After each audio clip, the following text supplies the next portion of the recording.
So testing 1 2 3 1 2 3. So in this video I'm going to talk about hypertension in pregnancy. Okay, so hypertension in pregnancy is the condition whereby there is a increase in blood pressure more than 140 over 90 in two different occasions. So that's after 20 weeks of pregnancy with no pre-existing uh, uh, hypertensions. So this is the definitions of hypertension in pregnancy. The pregnancy itself induce the conditions of hypertensions. So what are the reasons behind that? This is because there are theories showing that there's an increase in increase in blood supply. Increase in blood supplies to the placenta, and there are times that there is increase in there is a vasoconstrictions in the blood of the placenta. So for this this will causing the increase in blood pressure. Okay, and there are few substance being released, so this will promote further further damage and causing derangements. Okay, so it involves multiple organs. And so in patients with hypertension in pregnancy, what we are really concerned is when the patient starting to have protein in the urines. Okay, so if the patient has protein in the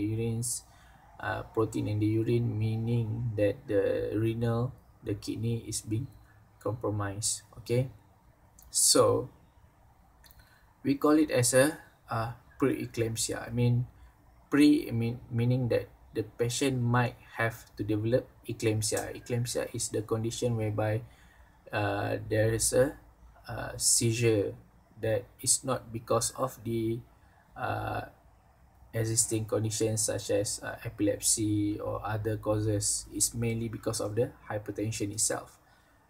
So that is the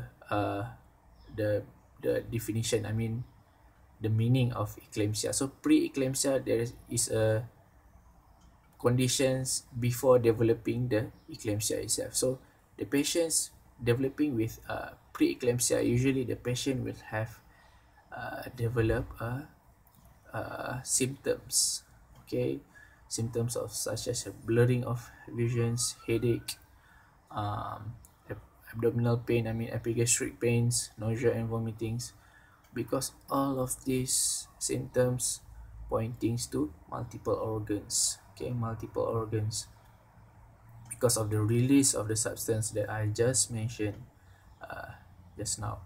Okay, so the symptoms will the patient will develop the symptoms, and we need to we need to intervene that before the patient having a seizure, because if the patient started to having the seizures, there is highly likely that the patient have cerebral edema or cerebral hemorrhage. We can call it stroke. So this is a very dangerous thing. The hypertensions, unlike diabetes mellitus, the hypertensions mainly concerns the mother and also the baby, both sides, maternal and the fetus. So the maternal factors, the probability is all the two things. Okay, the developing the preeclampsia and eclampsia, and also there is a highly probability that the patient have DIC. The patient might have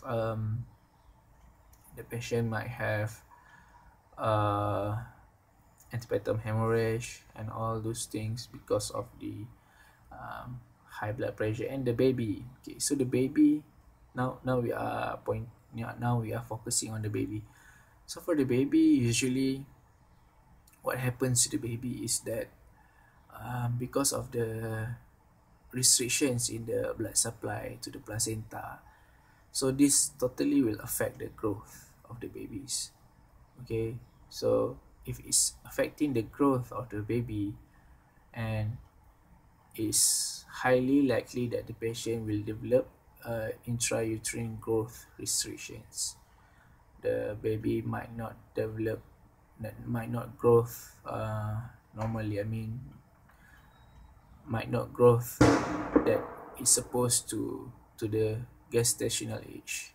Might be very delayed, and there is a highly likely that the patient delivered prematurely. I mean, less than 36 weeks. So that are the main concerns to the baby and also to the mother. And there is a reduce in supply of the blood, and this definitely will reduce the supply of the oxygens, and this will cause a lot of problems, and the baby might have the fetal distress and all those things under the air can be happen can happen to the baby. Okay, same thing, the mother, like I said, the condition preeclampsia, there is a evidence of urine, and also there is a blood pressure, increase in blood pressure. So those two things. Okay, so what we are going to do, I mean, we are as a doctor, we need to intervene when the patient have developed signs of preeclampsia. So usually we do the blood investigations. We will see the hemoglobin level. Usually the hemoglobin level will be low, and there's also increased liver enzymes, okay, LDH, AST, ALT, and there is a uric acid, okay, increased uric acid because of placenta itself producing the uric acid and causing uric acid becoming high.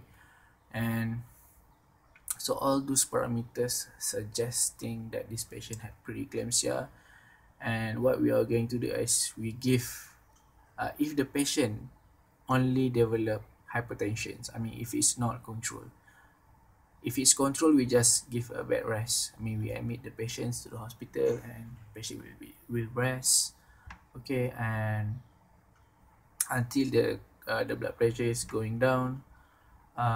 If it's not controlled, you might want to give medications, antihypertensive medications. We don't give beta blockers. We give methyl dopa, and also we give alpha and beta blockers like albuterol. So these are those two medications are the first line treatments for the patients. And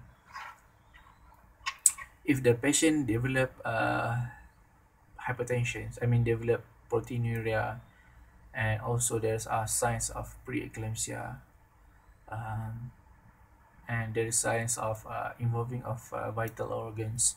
So we need to intervene.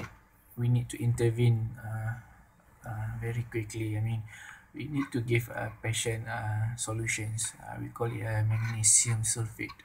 So this magnesium sulfate will prevent from the patient to further developing eclampsia. Okay, um, so when we give magnesium sulfate, because it has a low therapeutic index. I mean, if it's if you give excessively, so this will cause further problem. I mean, the toxicity. So because of the low therapeutic index, we need to take a few vital signs to measure. Usually, mainly is the blood pressure, mainly the pulse rates, the heart rates, and also the respiratory rates, the urine output, the reflex. So all these five or six measurements to assess the conditions, whether the magnesium sulfate is we give it excessive or not, whether we give it in an appropriate dose. Okay, and then we need to look the vital signs about half hourly, 1 hourly, until the patient is stable, the blood pressure, until the blood pressure, all those things are stable. So that's how we manage hypertension in pregnancy. We need to really intervene in this. We need to intervene on the patient to develop eclampsia, the seizure in hypertension. So I think that's it. That's the topic about hypertension in pregnancy, and I hope you can understand it and try to apply yourself. I mean, when you are married, okay, try to screen for blood pressure and try to have a monitor at home, BP monitor, and you also need to have a blood sugar monitor at home. I mean, all those two things are very crucial things, especially in pregnancy, so it won't affecting your the mother and also not affecting the babies itself. Okay, that's it. Thank you.